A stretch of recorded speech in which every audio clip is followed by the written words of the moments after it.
pontosan, ami ennek a mostani eseménynek a hívószava, Hineni, ebben nagyon erősen azt találtam meg ebben a szóban is, ami a háznak a fő célja, hogy az Isten, a teremtő és a teremtmény közötti párbeszéd, ez az élő, sosem dugvó nyugvásra nincs szüksége, mert mindig frissítő párbeszéd, valahogy ehhez kerüljünk közel. Legyen szó művészetekről, kulturális kérdésekről, társadalmi kérdésekről, általában vallási kérdésekről, és hogy valamiféleképpen ezt az abszolútumnak, az örökkévalónak, a teremtőnek, a Jóistennek az időtlen, teljes, személyes jelenléte ebben az atmoszférában létezik minden. Egyenként mi is, és ez a szerető jelenlét, ez állandóan szólító jelenlét is. Néven nevező jelenlét is. Ugye, ahogy nagyon gyönyörűen keresi az egyéni életünknek a forrásvidékét, hogy miért is vagyunk egyáltalán, és kik vagyunk a teremtéskor. Azért létezünk, mert az Isten azt mondta, hogy te legyél. És ez a szólító, a legteljesebb szólító, személyes jelenléte Jóistennek, ez nem szűnik meg. A születésünktől a halálig tart. Ez adja meg a Isten képmásságunkat, ez adja meg a méltóságunkat, ez adja meg a csillagokig való növekedésünk lehetőségét, és azon túl az én-te kapcsolat. És én ebben a kontextusban értelmeztem a Párbeszéd Házának a küldetését tehát, és ezért volt olyan jó belemélyedni kicsit a Hineni szó tartalmába, ahogy Ábrahámnál, ahogy Mózesnél, ahogy a kis Sámuelnél, ahogy Izaiás prófétánál, és aztán ahogy mindenünk életében tulajdonképpen ott van ez a szólító, személyes szó, ami egy dolgot tud igazából, hogy kellene, hogy kiváltson belőlünk a feltétel nélküli odafigyelés, jelenlét, rendelkezésre állás, a végtelen szeretetbe adott végtelen szeretetnek a válaszát. Tudjuk, hogy 1970-ben jött létre az a Hineni aztán mozgalommal növő valami, amiből 1973-ban lett aztán a Jézus, és itt aztán már alapítottakként is jelen van Tuvya Zaretsky, és azt gondolom, hogy talán ennyi bevezetőnek elég. Nagy öröm, hogy most itt együtt vagyunk erre a 2 órára. Welcome, and the microphone is yours. Father Szabolcs, thank you so much for the welcome and some brief words. With a name like Tuvya Zaretsky, you know, I come from a faraway, strange, exotic, very different land. I am from California. That makes sense. I want to say thanks to a couple of people who acknowledged that as well. Thank you both for all what you did to make this possible. I wanted to recognize Avi Snyder, who is a European director of Jewish for Jesus, who just raised your and my colleagues in the back, Kalatar, who's the director here in Hungary. And Lily Kovar, am I saying that right? Yeah. So I understand that you asked me to tell the story how a Jew came to believe that Jesus is the Messiah. And I'm going to do that. I want to leave some time toward the end. I understand that this is a place where we can dialogue and raise questions. I really appreciate the whole idea of dialogue. The focus of my work these days is working with intermarried or Jewish Gentile couples. They're not always,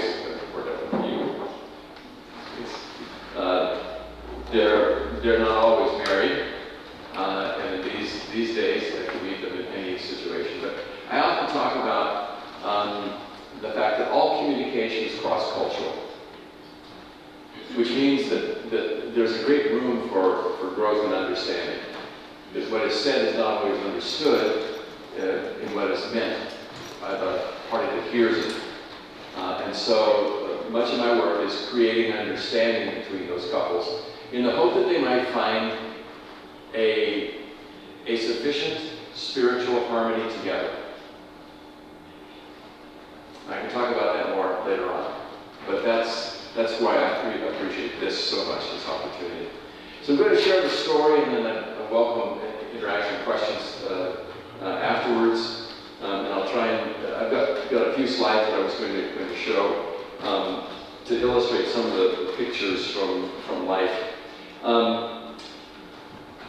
My parents both are from East European extraction, East European and Central European background. I grew up in California. My culture is not just American. It is Jewish. It is Jewish informed by Eastern European Jewry. It is informed by an outsider's perspective wherever I've been. Though I speak perfect Los Angeles English, dude. Zoltan, I don't know how you're going to translate that, but that's okay. There are cultural pieces that help get the picture. My mother's family actually came from Austria-Hungary. I tried to understand, I explain that. I tried to understand the name of the city that she came from, but my grandmother spoke English with a combination of Hungarian Bronx accent. Either one would have been difficult for me. But if anybody's ever heard of a place called Jagodnice, that's what it sounded like to a young boy as I heard it from her. But we haven't been able to find it on a map. But she grew up in a very well-educated family, a fairly secular family. Her father came from Poland. His family were immigrants as well, and escaping at that time a difficult life. He became an entrepreneur. He worked in the clothing industry, very, very common for Jews in the south part of New York City, and both of them worked in that field. They had two children, my mother and my uncle. And then my grandfather died when my mother was 15 years old. She never was able to go on to college, and yet my mother was a lifelong learner. Education meant everything to her, and even into her 70s and early 80s, she was still capable of speaking and conversing with people in somewhere between 7 and 8 languages. It just came to her. She had a gift. As I said, a really fairly secular family, deeply embedded in Jewish culture. They kept festivals, holidays meant a great deal, but following the rabbis wasn't nearly that important.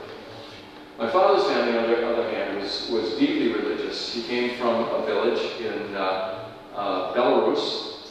I just found the village a year ago. It was not difficult. A colleague of mine from up there pointed it out to me on a Google map. For outside of the Belarusian town of Vodopayeva, there's a little village across the river where the Jews lived and were not allowed to come into the major city.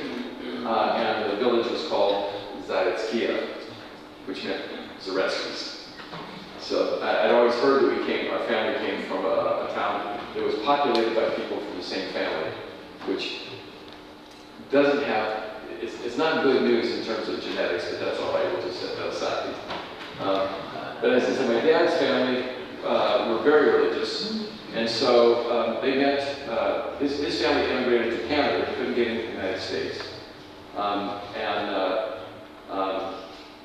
his mother moved down into the United States when she was pregnant. He was born in the U.S., and so when she moved back to Canada, he had dual citizenship until he turned 21. Today that has a great deal of political edge to it, but that's another story. It's the problem for the U.S. to sort out. But he came to the United States to do his medical training, and then signed up to serve in the U.S. military as a physician, hoping to come to Europe to support the battle against the Nazis. And they sent him to the Pacific, and that's how he ended up in California. Coming back after the war, he settled in, he was at a hospital in San Francisco. Sent for my mother, who he met while he was stationed in New York for a period of time. They hit it off, and he kept her phone number and address and everything, and sent for her. And her mother accompanied her out to California. They were married and began life together. Married in Temple, Emmanuel in San Francisco. And I say that simply because that was the signal that my parents were attached to Jewish life in the community, and it meant a great deal to them. It was a difficulty for the families. My father's family looked down on my mother because she was relatively secular and didn't know how to cook kosher. She loved Italian cooking and a lot of other things, but not kosher cooking. And so his family said that she wasn't really Jewish enough because she wasn't observant. And my father, by that point, was already beginning to slide away from observant Judaism. But my mother's family at the same time said his family must be a bunch of, well, they called them Litvaks. They were East European Jews who were presumed to be from farming communities and not very well educated. Of course, they had to reconcile the fact that he was a physician and soon to be a prominent one in his area. So they had a lot of cross-cultural issues to deal with from the very beginning. They moved down to San Jose, California, which is now the Silicon Valley, and that was the environment that I was raised in. From a very early age, we affiliated with a synagogue in that area, a prominent synagogue, and it became a regular part of our life. But something was happening to me as a child that was apart from all of that. And that was that growing up in an area, at the time, it was urban. It wasn't built up yet. Now it's a major city. But in that area, it was possible to go to a park right near our home and run around the park. It was one of those kids that drove, mother crazy, just energy, energy, energy, energy. So I'd flop over, and I'd lie there and watch the sun go down, and stare up at the sky, and watch as the stars came out, and something called to my heart in all of that. It was only years later that I would read in Psalm 19, that the heavens declare the glory of the Lord. The firmament speaks of him day after day. And that's what was happening to me. I found in moments of observing natural beauty and wonder, particularly as I looked up at the sky, that there was a God that I wanted to know, a God who was a creator, a God who had made the Jewish people. And I kept wondering, what is the purpose of all this? And why is it that I don't know him? There was a longing. It was just a natural longing. And as I went to the synagogue, we would talk about this, and we would ask about it. It wasn't a major issue. It just came up as part of our conversation. We talked about God. We read the Bible. We talked about the history of our people and the interaction of our people. And I found myself becoming a bit jealous. Moses talked to God. Abraham talked to God. His sons had an interaction with God. Samuel heard from God. The prophets heard from the God of our people. And I started asking, why not me? What's wrong, God? Where are you? I went to religious school. I went to Hebrew school. I was preparing for what is called a bar mitzvah at the age of 13. It's a rite of passage. A boy demonstrates that he understands all the prayers of the synagogue and can stand before the congregation takes place, say those prayers as part of a religious service, and validate his Jewish identity. And so I was preparing for that. It's going to be a very, very big day. My relatives were going to fly in from New York City and from Canada, from other parts of the United States, and they were going to celebrate this rite of passage to take my place among my people. And so I prepared for that. In our religious school, we had classes after school, regular school, and then on weekends we had classes, particularly on Sunday, and they were long classes. And the boys would try and find ways to get out of doing the Hebrew class homework. And we would try and get the professors, our instructors, into a conversation about anything in Hebrew. And my teacher was an Israeli, and two. One taught religion, that was Mr. Benjamini, and the other one taught Hebrew, that was Uzi Justin. They were both Israelis. So we asked, around December, about 6 months before, 5 months before my bar mitzvah, I asked, somebody in the class asked Mr. Benjamini who Jesus is. We were hearing a lot about this, and since we were becoming adults, men in the congregation, we thought we could ask any question we wanted. And so we asked this question, who is Jesus? And this is what I learned. Jesus, I was told, or the class was told, was, he was Jewish. He was a prophet. He was a chacham, a wise man. He was a rabbi of sorts. And yes, he was Jewish. Until he converted to Christianity, and then he wasn't Jewish anymore. And that little statement told all of us, you don't go there. Everything that you're doing is to validate your connection to the Jewish people, to Judaism, and to your heritage. That name, that man, is the edge of the cliff. You don't go there lest you fall off and become disconnected with your people. That was fine. I never really thought much about it, except when I was in elementary school, and kids would come over during the lunch hour. I'm not sure how this ever became a subject, but there would be kids who would come over and say to the other kids, you know, you're eating with a Jew. And some would go, no, but, you know, he's eating the same thing I'm eating. And there were others that would say, no, I didn't know that, and would walk away. Other than that, my world was always us and them. We talked about it at that house. Us being Jews, them being anybody who wasn't. Everything that we heard from the future of our people was, you'll marry Jews, you'll relate to Jews, and these are our people. And when it comes down to it, no one else is going to be there for us when it really gets, when it's tough. We had a phrase that I learned growing up. If we're not for us, who will be? And if not now, when?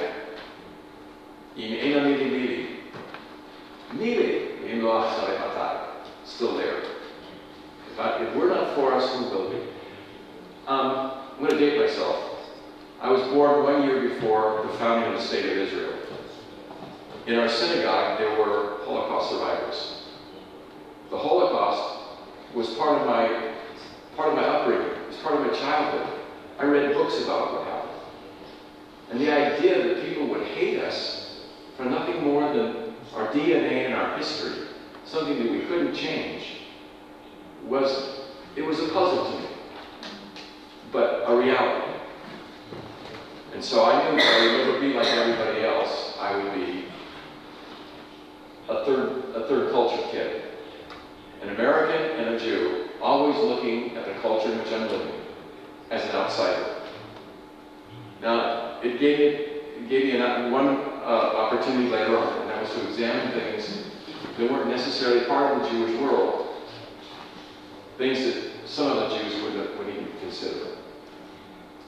Back to the bar mitzvah, I'm going to show you a quick picture here.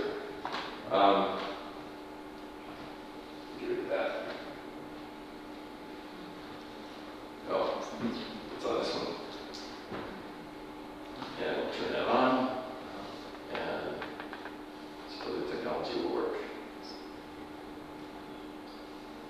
I can't do that. Oh, you're doing this. Okay. So we go 2-4. Yeah. So that was the day of my bar mitzvah. I prepared with Uzi Benjamin, Uzi Justman. We studied. The little guy in the middle is obviously me at 13. On the left is my father and my grandfather from Belarus, who, though he lived in Canada, spoke in English that I could barely understand. Both he and my grandmother were lovely people who, you know, if you've been raised in an immigrant family, you've got folks like that, and that was our world. It was an important day. And I stood before the congregation, and I read from the scroll of the prophet Isaiah, and I prepared that with the rabbi. There you go. And it tells a story of Isaiah's call. At 750 years before Jesus, Isaiah has this vision. In the year of King Uzziah's death, that dates it for us. I saw the Lord sitting on a throne, lofty and exalted, with the train of his robe filling the temple. And of course, my first reaction was, there's God talking to Isaiah. There's another one. Why not me? How come I'm not involved in any of this? And I read this whole passage, Isaiah 1 through 8, 6, 1 through 8, and it told the story of this glorious picture of God, his glory shining from the throne. And Isaiah looks at him and says, "Oy me, woe is me, woe is me, for I'm a man of unclean lips," and he was being called to be a prophet. And I have this sense that I'm not the person that I would aspire to be morally, better than most people, but not perfect.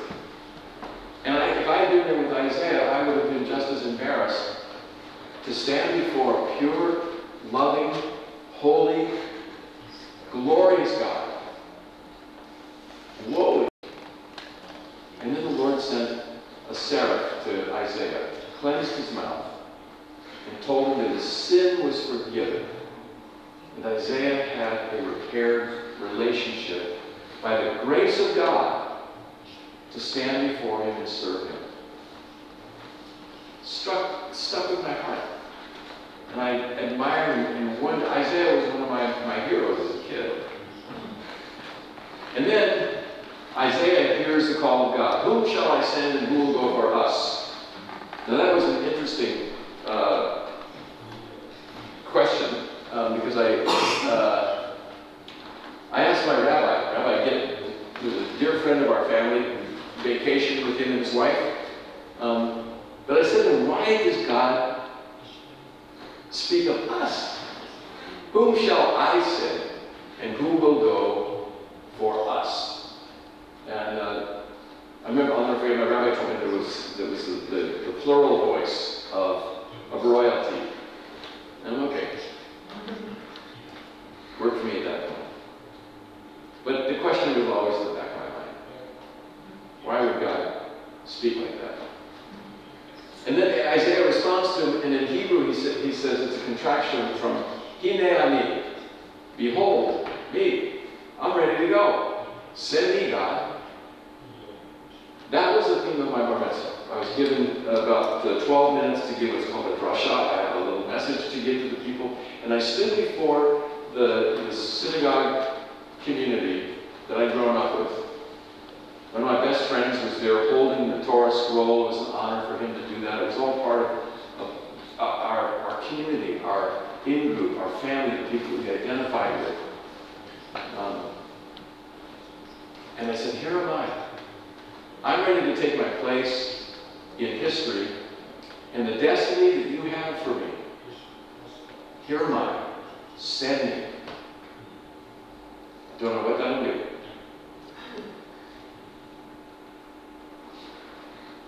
It's an odd story. Standing here today with the faith and call that I responded to. But I was absolutely committed at that point to being part of my own people and the destiny that God had called me to. And I genuinely thought that meant that perhaps within a few years, after finishing my college work, that I would emigrate to Israel, and that's where I would live.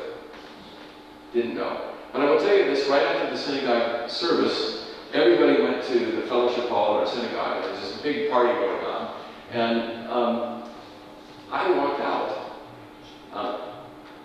Part of the celebrations, people would walk up and they would stuff money in my pocket, and there were books piled on a table. These were the traditional gifts at a bar mitzvah. So the bar mitzvah boy could become educated. And I got tired of being kissed by my aunts and my uncles, and so I walked back out. But I went back into the synagogue sanctuary, and I sat all alone in this cavernous hall that had just been filled with people, and where I made this very, very strong spiritual commitment. And I said, God, I've studied all these years. I can pray the prayers. I understand what it is to be a Jew. I understand our history. I read our Bible. And I've had all these relatives come to honor this day. And everybody showed up today, except you. Where are you? I just said the name. Where are you?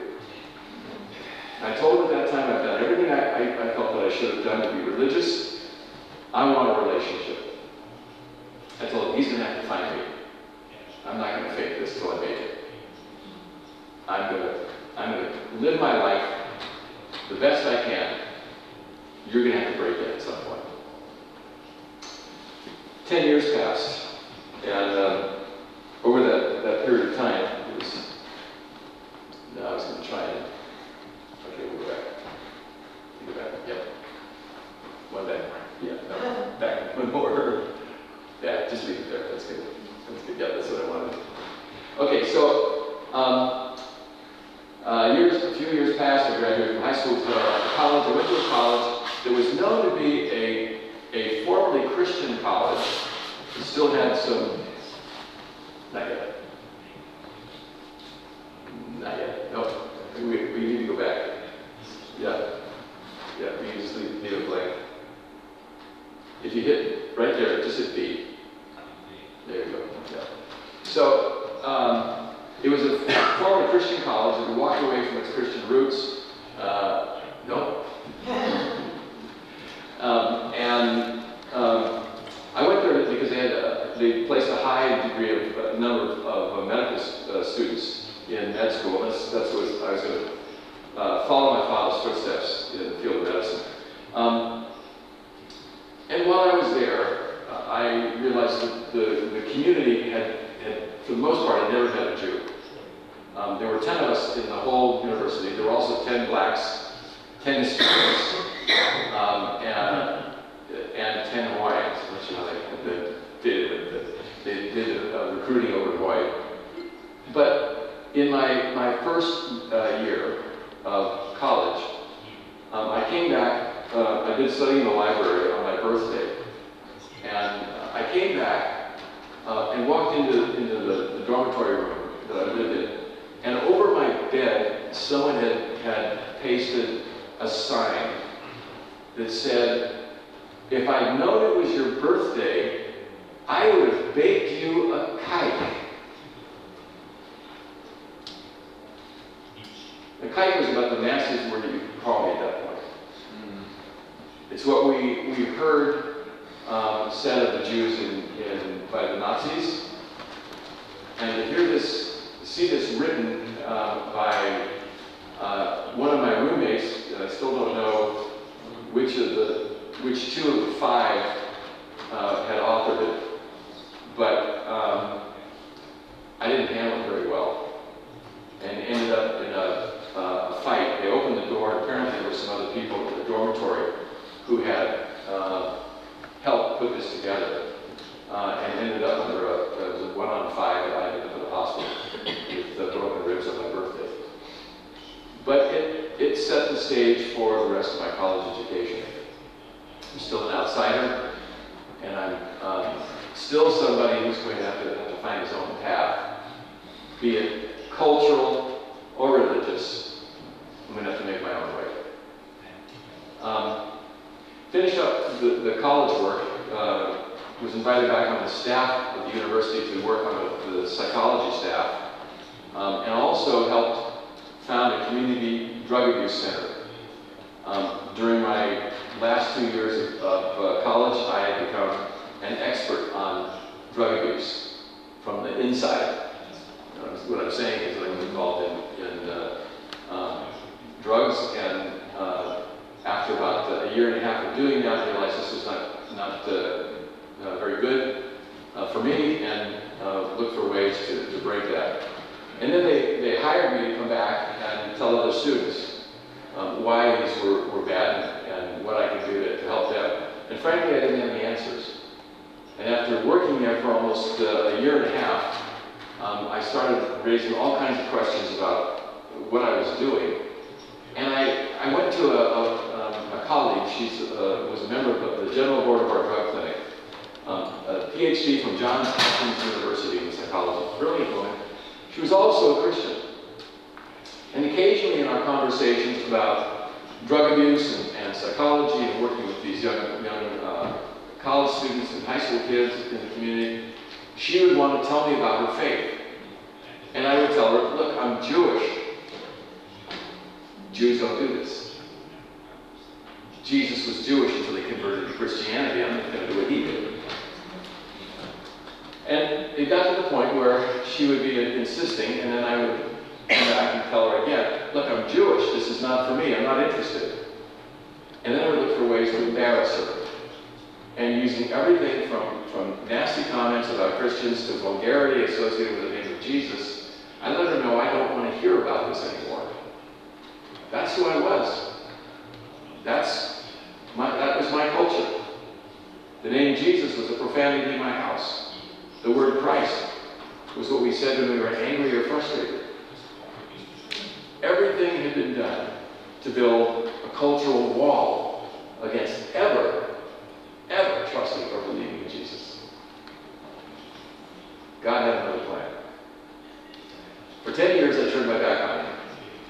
And even while I was going to college, I avoided going to the chapels at the university because the 10 of us who were Jewish students petitioned and got the rabbi to come over and sit with us. So it was always us and them, always separated, segregated, still asking questions.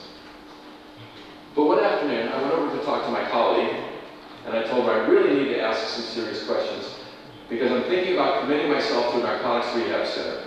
I don't know if I've got the strength not to go back to drugs, and I'm going to fail the university, I'm going to fail the community action group that founded this drug clinic. And she asked me, what are you struggling with? And I said, I just want to know what my life is all about. And she said, did you ever think of asking God? And I went, whoa. Remember me? I don't do this. And she said, no. Have you ever thought of asking God to show you who he is and what you're like? And I said, why should God speak to me now? That's the way. And that's when she said, well, God made a promise. Ask, you'll receive. Seek, you'll find. Knock, and the door will be open to you. I had no idea who said that, but it sounded like something that God would say. It sounded good to me. I never asked her. When did God say that? Where did he say that? How did he say that? In what context did he say that? Heard that and went, sounds like something God would say. I immediately went out. I had a motorcycle in those days. I drove up to the mountains on my bike, hiked about 2 miles out into the San Gorgonio wilderness in Southern California, back where I had been communing with God throughout my college years, still looking for him in nature. Not an amorphous God, but a personal God, looking for him in the only place that I'd been able to see him and know him up to that point. And I sat in the middle of what's called a wash, a dry riverbed, and I literally prayed. seeking. I am knocking. How am I doing? And who are you? Would you show yourself to me? I waited, and then I realized he's on his own timetable. He's going to answer me when he wants. And besides, I was getting cold. So, got back on the motorcycle, drove down the mountain. And what took place over the next 8 months was the most frightening constellation of coincidences that you could ever imagine. I began to feel like I was being followed or chased. And the more I wondered, the more often these coincidences happened. And it got to the point where I'd stop and I'd say, is that you? Are you trying to get my attention? I really do want to hear. About this time, the mother of one of my best friends growing up in high school gave me a book. She had become a Christian. I didn't know this. I'd known her and her whole family was very secular people. She gave me a book by a man named Hal Lindsey. It was a book about biblical prophecy. It was very popular in those days because it referenced the fact, written just a few years after the Six-Day War, that there were Christians who saw something happening in the Middle East, and they were noticing. I read the book, but actually I wouldn't read it. I saw that it had something to do with Jesus. I threw it in my closet and said, I'm not going to have anything to do with this. I'm Jewish. Jews don't read about Jesus. Jews don't do Jesus. But she written in the front cover, I'm giving this to you because I cherish you. I'm Jewish. When I get to my heart, guilt works. So she wrote this, read this because I cherish it. I got to read this book now. I read it in one night, and while I'm reading it, all I can think of is I'm furious. This Christian, and by the way, you have to understand, in my home, the word Christian was analogous to all the people who had, we call Nazi Germany a Christian country in my home. That's what I associated Christians with. This Christian was now writing about the prophets of Israel, saying that they pointed to the person of Jesus. And all I can think of, now they're ripping off our prophets. This is a travesty. But I started reading things in there that I never heard that Jesus had said, like, it is written in our, and I'm paraphrasing here, but you get the point. It has been written in our Torah that you shall not commit murder. But I tell you, if you have been angry with your brother, you've murdered him in your heart already. It was like a kick in the stomach to me. And all the other things that Jesus was saying from Matthew chapter 5, right? I know where it is now. That Jesus was talking about a Torah and instruction and a standard of morality that I could never live up to. And the Torah was given as an instruction for a way to understand what God expected of us, that we might grasp our desperate need for His grace. And that started me questioning. Well, I threw the book down, I got about 2 hours sleep, I went over to the campus where I was working, and on the commons, the dining hall at the university, was a sign that said, Hal Lindsey, author of The Late Great Planet Earth, speaking here tonight. And I freaked. One more coincidence? Sure. Could have been. That night, I was desperate. I needed to go hear what he had to say. But I couldn't go. Somebody actually invited me to go with them. There were some people from the Christian club. I said, I'm not going to go with you. This guy's a Christian. I don't go hear Christians. So I waited till the whole program started, and then I snuck in the back. Sat where nobody could see me. And he gave the same basic message that he gave in the book. Same compelling message. And then he offered a time at the end, would anybody like to pray and come to believe in Jesus? And I'm sitting back there going, are you kidding me? What chutzpah? Why would anybody do that? And then he asked, is there anybody like to pray and ask God to show them the truth? Raise your hand. And the whole time I'm hoping, I hope somebody else raises their hand because I'm not yet.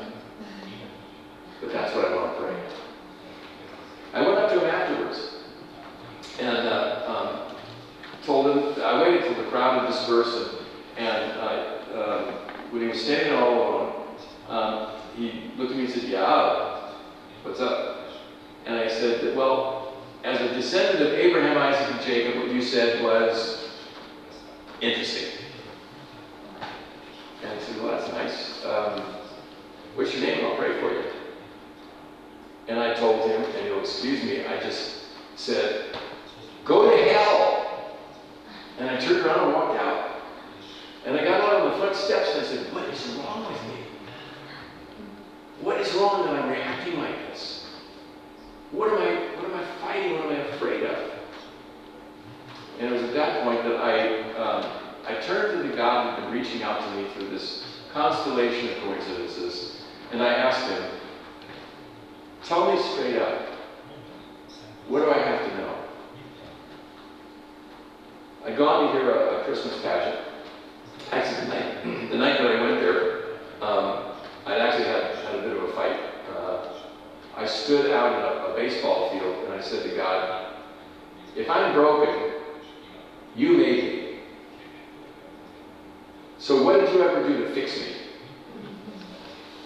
And it was at that point that the message really started to come through. I started reading the Gospel of John. Never read the New Testament in my life. I thought, I've got the wrong Bible. I couldn't believe it as I opened up the New Testament and reading in the Gospel of John about a Jesus who goes to synagogue regularly, who keeps the Jewish festivals, who talks like a Jew to other Jews about Jewish issues of faith in God. And I really struggled. And then, for the first time in my life, there was on the college campus a Christmas pageant. I'd never been in a church in my life. I was 23. I'd never heard the whole story of what the gospel message was. But I went that night, it was a Christmas program, and sat in the back where nobody could see me. 1,200 people in the sanctuary. And I heard John 14:6 read. Jesus says, I am the way, the truth, and the life. No one comes to the Father but through me. And it was like a javelin hitting me in the chest. Because I heard those words and I said, oh, man. I've been looking for God. I've been looking for what life is about. I've been looking for the way. It's in Jesus. Sitting in front of me was a woman who worked on the drug clinic board. 1,200 people, she's sitting right in front of me. She spins around and she hears a voice that she recognizes going, oh man. And she says, what's wrong? And I told her what I just said to you. I've been looking for the way and the truth, and Jesus said he's the way. I'm Jewish. Jesus didn't come for the Jews. And she just kind of huffed and said, what are you talking about? When Jesus made that statement, he was talking to a crowd of Jewish people just like you. Oh, she turned back around. Well, I went out that night all alone, and I said, this makes too much sense. And God, I know that you're real, and I know that you want a relationship. And it's because of what Jesus did. As you came and died on the cross for my sin and the sin of the world, that was for me too. And I said, I can believe that tonight. I'm terrified of the consequences of doing that. You're going to have to meet me. I prayed that night, knowing that God had poured out a faith in my inner being. And the next morning I got up, and I knew that my destiny and my life was forever changed. And from that moment on, I committed that I I was going to pursue him to the end of my life to know exactly what this was supposed to be all about. I really believe that I've stepped into the destiny that I was called to. I quit both of my jobs, by the way. I tendered notice about 48 hours later, quit both of my jobs to go and move to Israel. As a Jew, I had no idea how to be a Christian. I was afraid of going to church. I wasn't sure if they would accept a Jew. And I couldn't talk to anybody about it. So I headed off to Europe, landed in England, bought a one-way ticket to England, hitchhiked across Europe, got down to Greece, bought another plane ticket to Israel, landed there just before Passover, and spent my next birthday in Israel. And while I was there, I found out that I wasn't the only Jew in the world that believed in Jesus these days. The first congregation I ever attended was a Messianic congregation. It's still my home church in Jerusalem. It was while I was there that I heard that God had been moving in unusual ways among young post-college students in the United States. And they were coming to believe in Jesus. And that's where my first contact came with Moish Rosen and the people who were coming together to form the movement, Jews for Jesus. Funny story, and then I'm going to stop here and take some question and answers. But Moish, I came back from Israel after living over there for 2 years. I was going to immigrate, was settled on living over there, and God had made me work there, and I needed to come home. It's a funny story, but I won't tell that one. I'll just tell you that I knew I had to come back and tell my family that I had become a follower of Jesus. But when I met Moish, I told him, you know, he was talking about wanting to start an organization. And I said, well, why don't we have an organization and call it Hineni Ministries? Because that was the theme of my bar mitzvah. And I think it'd be pretty cool to be called Hineni Ministries. And so we incorporated under that name, and then we immediately got sued by a rabbi's wife in New York City who had already formed an agency in New York called Hineni for Orthodox Jews to come back to Judaism. So we picked Jews for Jesus as a secondary name, and that's who we are today. So I'll stop there. That's how a Jew found Jesus, or Jesus found a Jew. Nem tudom, ez szól-e vagy sem.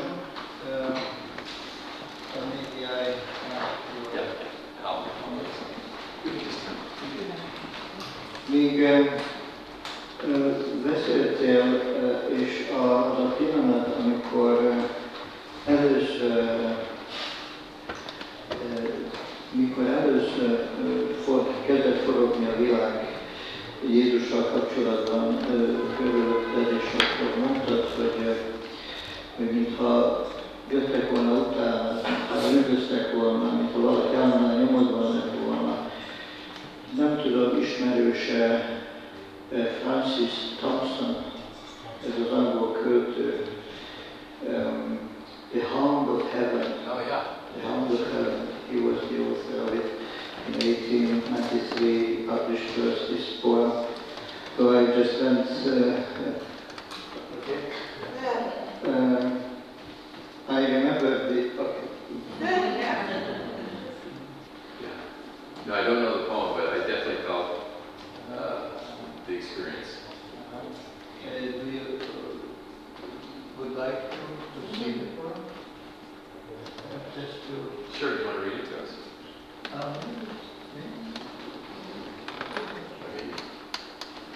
don't want to mess your phone up here. I fled in, down the nights and down the days. I fled him down the arches of the years. I fled him down the labyrinthine ways of my mind in the midst of tears. I hid from him and under running laughter. Up distant hopes I sped and shot and precipitated a let down titanic looms of chasm fears. From those strong feet that followed after, but with unhurrying chase and unperturbed pace, deliberate speed, majestic instancy, they beat. And a voice beat, more instant than the feet. All things betray me who betrays me. I pleaded outlaw-wise by many a hearted casement curtained red, trellised and intertwining charities. For though I knew his love who followed, yet I was sore adread. Lest having him I might have not beside, but if one casement parted wide, the gust of his approach would clash it to. Fear wist not to evade, as love wist to pursue. Across the margin of the world I fled, and troubled the gold gateway of the stars, smiting for shelter on the clanged bars, fretted to dulcet jars, and silvern chattern and pale ports, O moon. I said to dawn, be sudden, to eve, be soon. With thy young sky blossoms heap over me from this tremendous lover, float thy vague veil above me, lest he see. I tempted all his servitors, but to find my own betrayal in their constancy, in faith to him their feckless, to me, their traitorous trueness and their loyal deceit. To all swift things of swiftness did I sue, clung to the whistling mane of every wind, but whither they swept, smoothly fleet the long savannas of blue.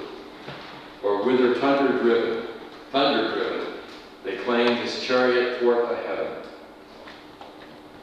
Flashy thy flying lightnings round the spurn of their feet.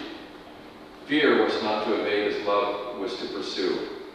Still with unhurrying chase and unperturbed pace, deliberate speed, majestic instancy, came on the following feet, and a voice above their beat. Naught shelters thee, nor wilt thou not shelter me. Sorry? No, I think it's enough. It's Yeah. a long one. Yeah. Ez egy nagyon hosszú, 187 soros történet, tehát nagyon hosszú, én csak egy ízelítőt gondoltam adni belőle, és köszönöm szépen, hogy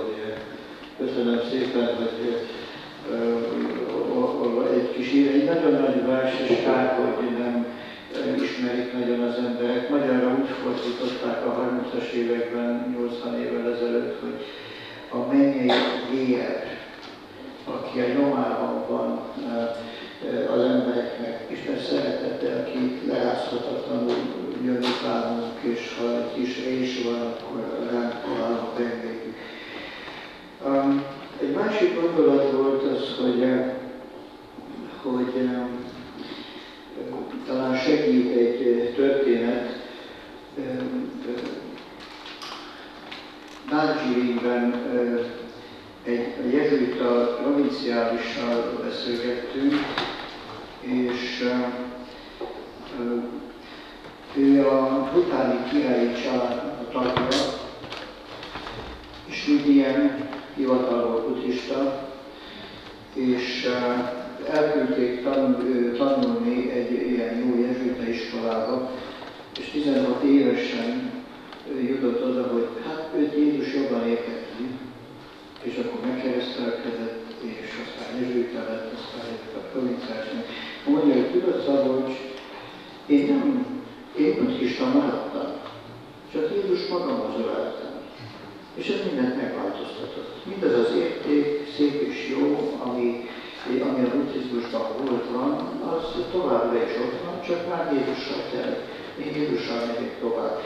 És hát így lett, mondom, egy jezsuita vezető, és mert csak ez jut eszembe, mikor egyszer Jeruzsálemben a mestermestikő zsidók közül valakivel találkoztam és beszélgettünk, ugyanez én nekem meg kell kilépnem a zsidóság boldogságból ahhoz, hogy Jézusnak a barátja legyek, hogy Jézus legyen számomra a mestere, hogy ő a megváltó. Én vagyok, aki vagyok, Jézus magamhoz ölelem, és akkor minden a helyére kerül. Vagy folyamatban, vagy helyére fog kerülni. Ez csak azért gondoltam említeni, mert azt gondolom, hogy elkerülhetetlen, hogy ha sokan vannak együtt, akkor valamilyen rend legyen és valamilyen vallás szerveződjön, de a lényeg az egésznek az pontosan ez a személyes kapcsolat. És nem akar minket Isten másnak, mint akiknek teremtett.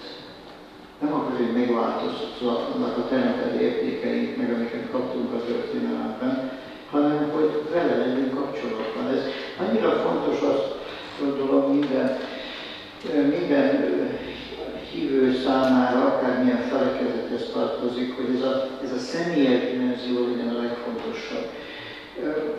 Csak nagyon inspirált a személyes történet, és köszönet még egyszer. Vannak esetleg kérdések, mert azt hirdettük, hogy a második órában, ami eljött, akkor lesz alkalom kérdésekre is. Ádám, akinek duplán biblikus neve van, Lázár Ádám, akkor... Despite both of my names are Jewish, Adam and Lazar, I'm Christian. You started saying that understanding spiritual harmony together. Now, when was it that you brought the good news to your family, that there was a slight change in your outlook, and what was the outcome? Because up to that point, you were talking about us and them. How did the family take this? I do have many other questions, but just to kick off with. That's a natural question. Most people want to know. It was one of the consequences of my faith that made that reality so difficult. I came back from living in Israel. My mother had met a cousin of mine who was in Israel on business. I visited with him. He came back and shared with her that I was attending a Messianic congregation of Jews who believed in Jesus. And it just so happened that when I saw her on my arrival back in New York City, she was visiting in New York. And she was at first ecstatic. Basically, I'd been gone for 2 years. She was glad to see me. But then she said, and so what is this about Jesus? And I told her it's a long story when I get back to California. I saw her in the airport. She was flying out and I had just flown in. A coincidence. So it was a bit before I had a chance to tell her. As I said, she had a much more eclectic background, and so she was very interested. I'll come back to her in just a second. My dad, when I told him what my faith was about, and that I was involved with some other young people who were activists, and were going to make this an issue in the Jewish community, it was a point of great embarrassment for him. It was a tragedy that he couldn't tell the rest of the family. For a while he told them that I was an educator. That at least carried some cachet to it. But then it really got to the point that he couldn't engage in that any longer. And so he declared me dead. He said, "You are dead to me, you are dead to our family. I don't ever want to see you again." And asked me to leave, which I did. But I would occasionally drive by his office. I was living about 40 miles away, so when I drive by, sometimes it was intentional. But I would leave a note on his car that just simply said, "I know you don't want to see me, but I haven't stopped loving you." And did that for a few years.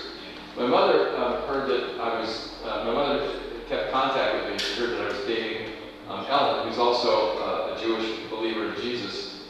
Her family had not reacted very well to her faith. She'd also been raised in traditional Jewish culture. So my mother said to my dad, so she told me later, that if they get married and they have grandchildren, if our son is dead, we'll never get to see the grandkids. So you're going to have to resurrect him, at least in your own mind. He did. We had dinner together.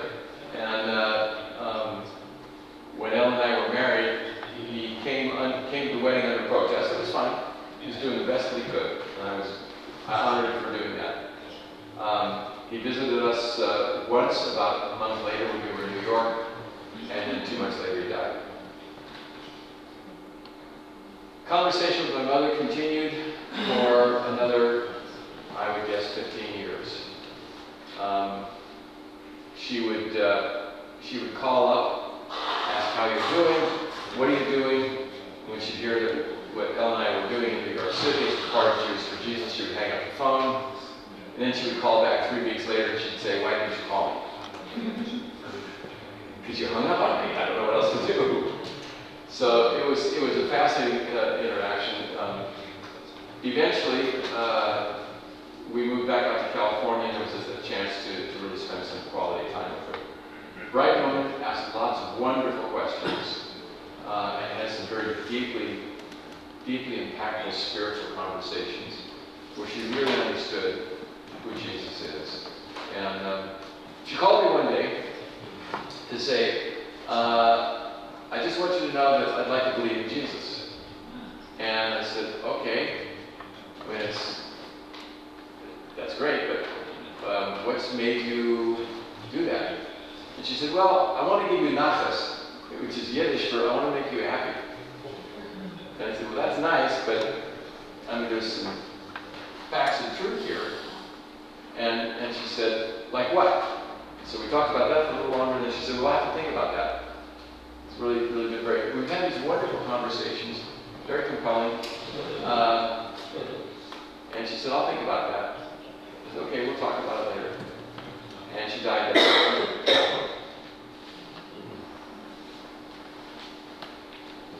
I trust the living God. I don't know. It's not up to me. I'm not her judge. But I trust God's grace. We'll see.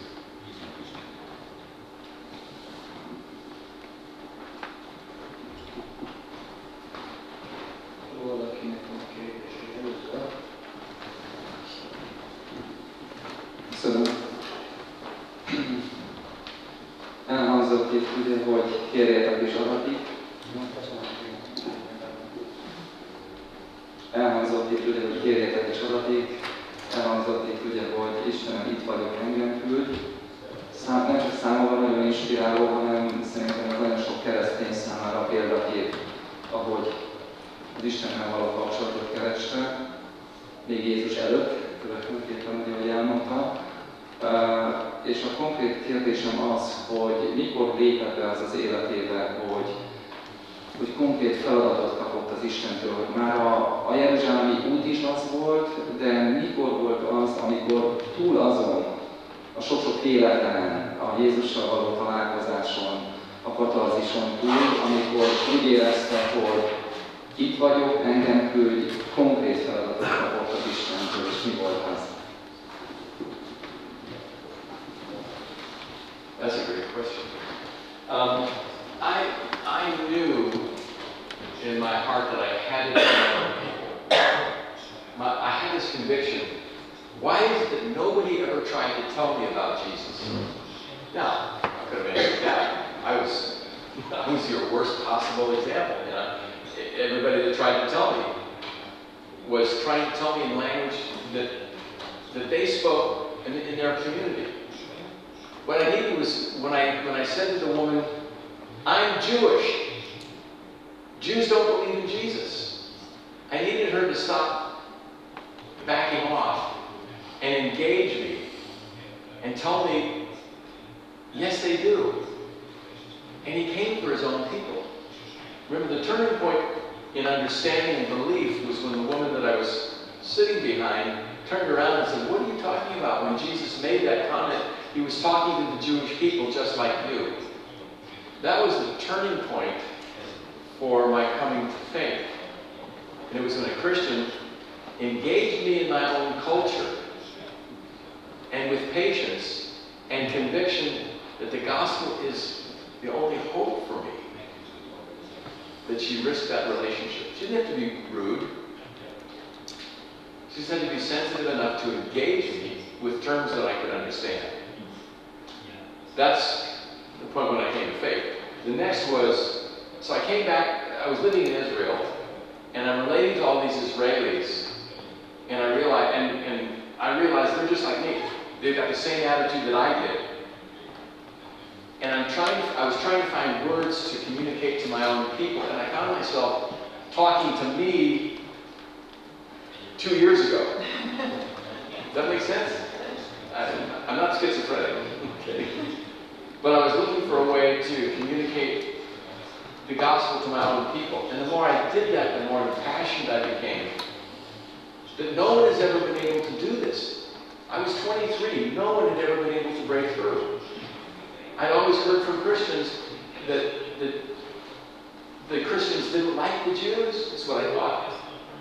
That the gospel didn't matter to the Jews, so they wouldn't tell us. It wasn't that important. But now I was passionate and desperate to tell my life. So when I came back to the United States and I found this group that was gathered, there were maybe 15 of us. And we knew that we were the lone voice in the wilderness that was going to stand up and say, we're Jewish and we do believe that Jesus is the Messiah. And we knew we were going to pay a high price for that. We did. None of it mattered. We wanted desperately to tell our own people. And I think in that period of time, I realized that this is what I really wanted to do. Most of us, in fact almost all of us, came out from different parts of the country. And we took odd jobs. We took jobs that would allow us to get together and go out and hand out literature and to wear shirts that proclaim Jews who believe in Jesus, Jews for Jesus. Everything was ordered in our lives about creating a witnessing community. And I had 2 jobs. And I was working for a home for disturbed kids. And it was a split shift. So during the day, in the morning I would be with the children, in the afternoon and evening I was with the kids. In the daytime, I was out working with the group on college campuses and in downtown San Francisco, raising the gospel. And in the middle of doing that, I realized, this is what I want my life to be. This is the answer to my dream. Ever since, I am living the destiny that God called me to do. Our mission approach today is very simple. We relentlessly pursue God's salvation plan for the Jewish people.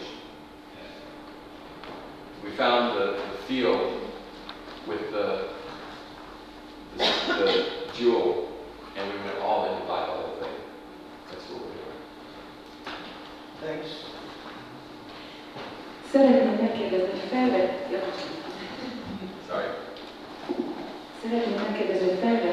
a keresztény szentségeket, mint a keresztelés, a házasság szentsége, ezeket a szentségeket felvette el?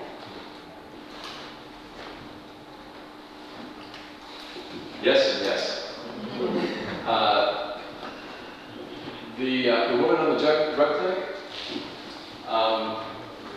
asked me how serious I was about what my faith meant. And I said, I'm going to Israel. She said, would you like to make a public declaration of it? And I said, no.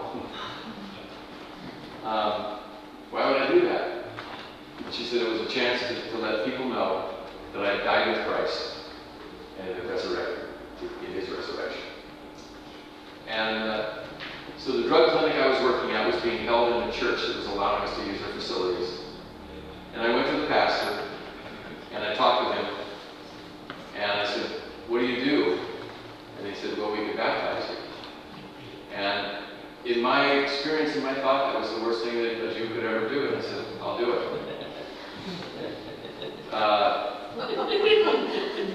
I was dead serious. I invited 5 of my friends, 4 of them were Jews in the community, and one was the daughter of a pastor who knew me and had been praying for me. And all 4 of them sat there with their mouths open. It was an odd experience, because I had gone out of my way to make fun of this pastor and his faith. And it was a glorious moment for him to participate in that moment.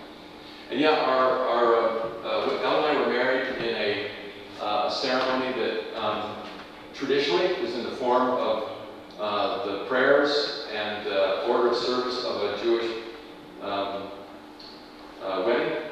And Jesus was honored in the heart of that, as God has called us from the Torah to leave our father and mother and join together to be known as one flesh from that time forward. And by the grace of God in Jesus Christ, we were one in Him, in the body. So that was the declaration. That was the reason my father, knowing that was going to happen, was unwilling to come to the wedding.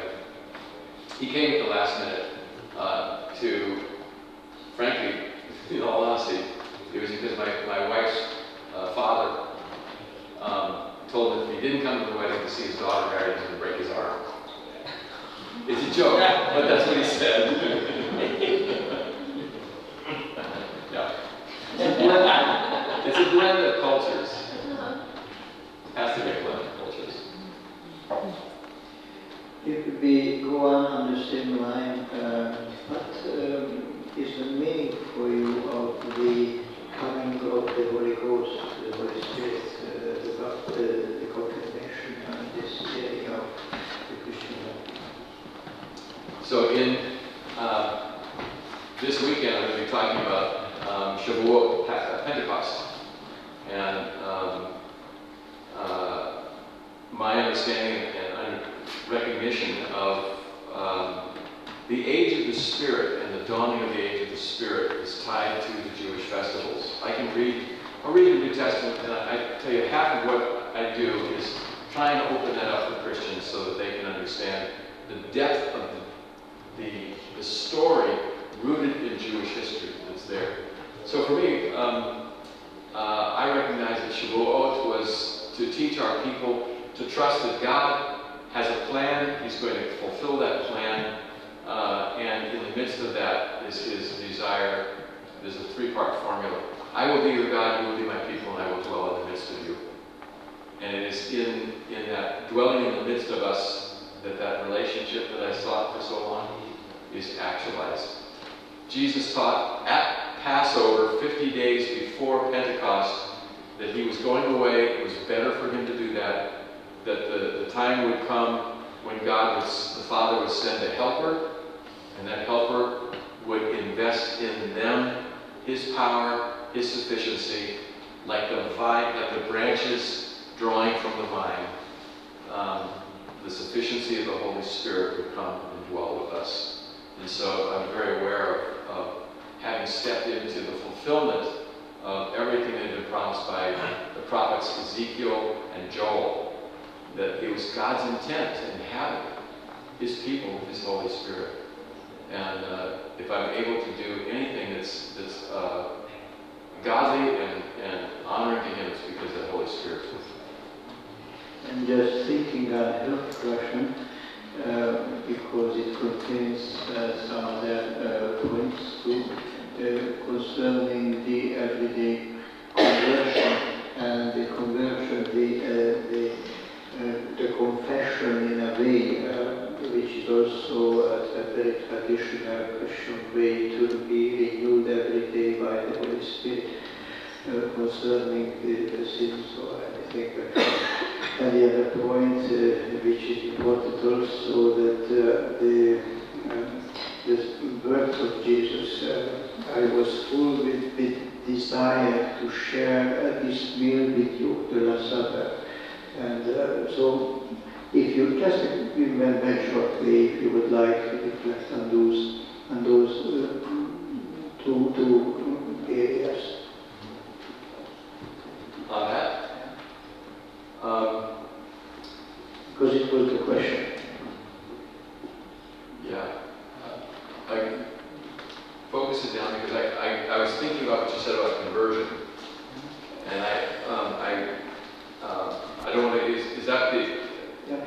Just like the introductory cleaning in the baptism, the term, you know, and the everyday washing your hands or cleaning yourself. Yeah. I actually wrote a little booklet shortly after I came to faith called Turning to God. Because this whole idea of keeping Torah law had been so ingrained that religion had become rituals and the rites, and what I encountered was this enormous dynamic relationship with the living God. And in our Jewish cultural frame of reference, conversion was to turn your back on your people, to join another people, to turn your back on the God of Israel and to go to an idol. And so it was a very, very serious thing when we talked about converting. And so I wrote this little book to explain that the word is used throughout the Hebrew Scriptures to repent and return. And repent was to acknowledge that I'm going the wrong way, and to turn, or to make tshuva, or shuv, to come back around, or in Latin I guess it's convert, to turn with. The whole idea was to come back to God and to become His. And so I wrote this little book to explain how that works. It's been translated into Hebrew, and they use it in our ministry in Israel. Has it been translated into Hungarian? Has it been translated into Hungarian? Sure. Turning to God? Yeah. Yeah. Yeah. So that's, yeah. So the idea was to find that relationship as opposed to shaking out of the cultural idols and icons that we've been holding on to. It's a very, very difficult thing for people to see things in a whole new way. Thank you. And now we turn into Hungarian because there will be some announcements and maybe if you would like to have the... And is copy doing that? Egy dolgot mondanék, és aztán átadom a szót Patának, hogy mindaz a sok szép, aminek kezében van, az hallható is, hogy rendetet látható. Petőci Évának lesz egy könyvemutatója, nem sokára megjelenik. Ida és Gyula, a tétszüleim története, egy családregény, ennek a bemutatója lesz majd július 11-én. Utána Kata színművésszel és Konsz Attilával beszélgetés. Azért említem, mert ez egy kárpát-medencei zsidó családregény, és ha valaki érdekel, tehát július 11-én lesz majd. És akkor én át is adom a szót. Köszönöm szépen. Ezt a kis filmet akkor lehetne vezetőként ezt megmutatni. Már kezdődik is, akkor is uram. Sziasztok! Hallottatok már a makabi játékokról? Nem a legújabb 20 000 forintos társasjátékról van szó, hanem ez az, amit úgy is szoktak emlegetni, hogy a Zsidó Olimpia. És képzeljétek el, ebben az évben éppen Budapesten került megrendezésre. 36 országból mintegy 3000 zsidó sportoló és az ő szurkolótáboruk érkezik a fővárosba. Ezen kívül, így minden évben, most is éppen a makabi játék ideje alatt kerül megrendezésre a Forma 1-es magyar nagydíj. Tehát hatalmas kihívás ez nem csak a sportolóknak és versenyzőknek, hanem Isten népének is, ugyanis rengeteg olyan ember érkezik most Budapestre, akiknek szükségük van Jézusra, mint megváltójukra. Vajon elfogadjuk a kihívást, hogy hirdessük nekik az evangéliumot? Mi a Zsidók Jézusért csapattal kint leszünk az utcán, evangélizálni fogunk, és most téged arra kérjük, hogyha teheted, te is csatlakozz hozzánk. Készülünk egy utcai flashmobra, illetve szórólapozásra, úgyhogy a lányok már is elmondják a részleteket, figyeljetek rájuk! Táncosokat keresünk. Jézus hirdető zsidó zenének készítünk egy táncprogramot. Hogyha létrelátás, és szereted volna számogatni az újnak és emberek, járótöröket, keres engem, hatának hívan, telefonszám 20-as, 522, 60, 20, és az e-mail címem pedig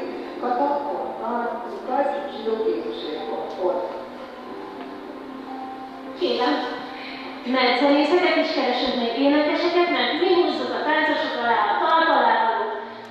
Hogyha dicsőítő csapatban zenész, énekelsz, énekkarban énekelsz, vagy csak szereted dicsőíteni az Urat és tiszta a hangod, az fontosan, akkor engem keres, Bogi.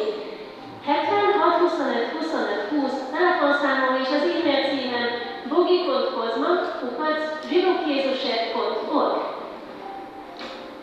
Sziasztok! Mi szólólapozókat is keresünk. A játékok ideje alatt naponta egyszer megyünk ki az utcára, hogy bizonyságot tegyünk Jézusról. Könnyen tudsz kapcsolatot kezdeményezni idegenekkel? Régi vágyat, hogy valahogy az utcán is bizonyságot tegyél a megváltódról? Akkor köztünk a helyen. Ezzel kapcsolatban keres engem, vagyis Ildi. A számom 0670 776 12 26. Az e-mail címem ildikó.hajdu@zsidókjézusért.org. Sziasztok!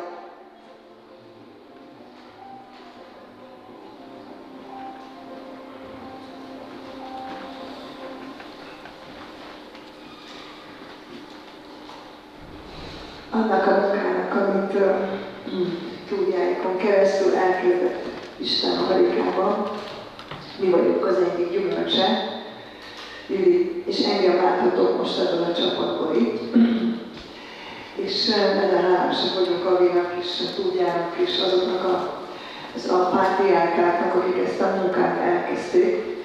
Tuvya engem annak idején tanított is, amikor felkészített a missziós munkára, és nagyon emlékszem arra a mondatára, amikor azt mondta, hogy mi kultúra változtatók vagyunk. És az ő élete, ez valóban ennek egy nagy példája, hogy olyan koncepciókat kellett bevinnie a zsidó embereknek az agyába, aztán később a keresztényeknek is az agyába, ami teljesen elfelejtődött, újra kellett fogalmazni az ő nyelvüket, újra meg kellett fogalmazni ezeket. Úgyhogy még az ő szolgálatához annyit tennék hozzá, hogy azon túl, hogy tényleg alapítója volt a Zsidók Jézusért missziónak, egy nagyon fontos nyilatkozat megfogalmazásában volt ő a kezdeményező, és ez pedig a Below Declaration, aminek az volt a célja, hogy keresztény egyházat fölhívják, és figyelmeztessék és emlékeztessék annak, hogy milyen jelentősége van annak, hogy az örömüzenetet Jézusról szóló jókét visszavigyük a zsidó emberekhez. Tehát a zsidó evangelizáció fontosságáról ne feledkezzünk el, hiszen nekünk, mint keresztény egyháznak, ez a küldetés. És egy pár szót mondanék csak arról, hogy mi történik itt Magyarországon. Itt Magyarországon 9. éve, ugye 2011 óta vagyunk itt Magyarországon, és már itt a Párbeszéd Házában is előfordultunk. Ez egy kis csapat, összesen 6-an vagyunk, ebből a 6-ból 4 misszionárius. Akkor 7-en vagyunk, közben már 7-en lettünk, bocsánat. A 7. az, aki csinálta ezt a kis filmet, a Lea, a legfiatalabb tagunk. Amit teszünk, azok nagyon beleérnek abban, amit most itt hallottatok, ez a klasszikus foglalatosság, hogy fölveszünk egy Zsidók Jézusért fórumot, kimegyünk valamilyen forgalmas helyre, szórólapozunk. Itt van néhány ezek közül a szórólapok közül. Például ennek az a címe, hogy Jó hír Izraelből, ennek pedig az, hogy Jézus szeret bennünket, zsidókat is. És az emberek, akik megállnak, azokkal tudunk beszélgetni Jézus személyéről, és az evangéliumot is el tudjuk nekik mondani. Aki pedig további információt szeretnek kapni, az pedig ad nekünk kapcsolattartó kártyát tölt ki, és akkor ilyen módon tudunk további szolgálatot nyújtani feléjük. A zsidó emberekkel pedig leülünk, Bibliát olvasunk, számolnak egyéb rendezvényeink is, megünnepeljük az ünnepeket, ahogy Tuvya is említette, és mindig Jézust helyezzük a középpontban. Tehát egy olyan kontextusban mondjuk el az evangéliumot a zsidó embereknek, ami az ő fülüknek nem idegen, megértjük, hogy ez nem valami teljesen más dolog, hanem ez egy zsidó Jézus, akiről most mi beszélünk. Ha szeretnétek minket jobban megismerni, készítettünk egy kis brossúrát, azt a hátul az asztal nem lehet végül, ki még nem kapott ilyet, ebben egy kicsit bemutatkozunk nektek. És egy pár módját mondok gondolkodnunk kell annak, hogy hogyan tudtok ti is bekapcsolódni ebbe a munkába. Az egyik módja, az alap, az az, hogyha ezt a kis kapcsolattartó kártyát kitöltitek, ugyanis, hogyha ezt nem töltitek ki, illetve nem írjátok alá, fontos az aláírás, akkor még nem küldhetünk nektek információt, e-maileket, nem tudunk veletek kapcsolatba maradni. Az e-mailek azért nagyon fontosak, mert hogy ez különösen egy olyan területe az evangelizációnak, ahol nagyon sok szellemi ellenállásba ütközünk, és ez szükséges van arra, hogy minél több oda Szent Keresztény imádkozzon értünk is. Most, hogy lesz a makabi játékok, most különösen készülünk imával is, hogy legyen áttörés, és nagyon sok zsidó ember meghallja az evangéliumot is tudja írni. Tehát az imádságra hívom titeket, akinek van ilyen indítatása. Aztán, hogyha van esetleg zsidó ismerősötök, és szeretnétek neki valamilyen írott anyagot adni, és akkor ti magatok is szeretnétek egy picit tájékozódni, hogy hogyan is lehet egy zsidó emberrel Jézusról beszélni, ahhoz hoztunk nektek valamennyi anyagot, ami ott van hátul a könyvasztalnál. Vannak ingyenes anyagok, például ez egy ingyenes elérhető könyvecske, mikor például a messiás, válasz a zsidó népnek. Nagyon értékes kis írás, és szerintem nektek is keresztényként is nagyon sok újdonságot fog mondani. És aztán vannak olyan anyagaik is, amelyek nem ingyenesek, például ez a könyv, kérdések és válaszok. Ez viszont nektek lehet nagyon hasznos, szintén arra, hogyha szeretnétek zsidó emberekkel beszélni, igazán a tipikus kérdések, amiket föl szoktak tenni nekünk. Tehát Ildiváról tüsténkedik az asztalnál, tehát majd várjátok oda hozzá. Aztán, hogyha szeretnétek részt venni konkrétan, akkor íme már is egy konkrét lehetőség, hogy részt vegyetek. Ez a makabi játékok, aminek az időpontja az július 30 és augusztus 7-e között van. Arra szeretnénk kimenni, és arra mindig keresünk szórólapozókat. Amennyiben szeretnétek velünk együtt szórólapozni, akkor megkérek benneteket, hogy a kis kontaktkártyára írjátok ezt rá, és meg fogjuk ezeket keresni. Ildi, aki beszél, ő fog benneteket kiképezni, július 8-án lesz egy ilyen tréningnap. Aki a flashmobban szeretne részt venni, ezeket azért is raktam ide, mert a flashmobban lesznek ilyen szalapjaink is, és táncolni is fogunk. És ha szeretnétek a flashmobban részt venni, akkor meg engem keressetek, akár a tánc, akár a zene területén, és akkor majd a többi részletet el fogom nektek mondani. Minden önkéntes munkán az alapfeltétel az, hogy újjászületett hívő emberek egyetek, Jézusban hívő emberek egyetek, és legyen egy közösség, ahova tartoztok és ahova elkötelezettek vagytok. És aztán még egy módja annak, hogy tudjátok velünk valamilyen módon nekünk, hogy ennek a munkának valamiképpen a részeséről lenni, az, hogyha adományokat adtok, úgy tudom, hogy ki van rakva néhány doboz adományok számára, azt szeretném kérni, hogy csak azok az emberek adakozzanak, akik már Jézust ismerik, mint megváltójukat, hogyha pedig még nem hiszel Jézust, akkor a legnagyobb ajándék, amit adhatsz, az, hogy odaadod ki a szívedet. Tehát, hogyha Jézusban már hívő ember vagy, és egyetértesz azzal, amit a Zsidók Jézusért misszió cselekszik, akkor megköszönjük az adományaitokat. Köszönöm szépen a figyelmeteket. Köszönjük szépen, és ide van készítve egy kis doboz, és ebben Lumina. Do you know what's the meaning of Lumina?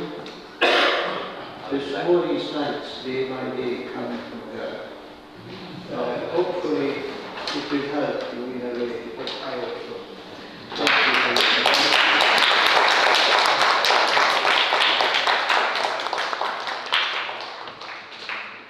És akkor most nem kell elsietni, csak nekem, illetve Jánosnak. És hát nagy öröm volt, hogy együtt tudtunk lenni, remélem, hogy lesz folytatása is. So, Ali Schneider is here, so we can go out. Szép szombatot!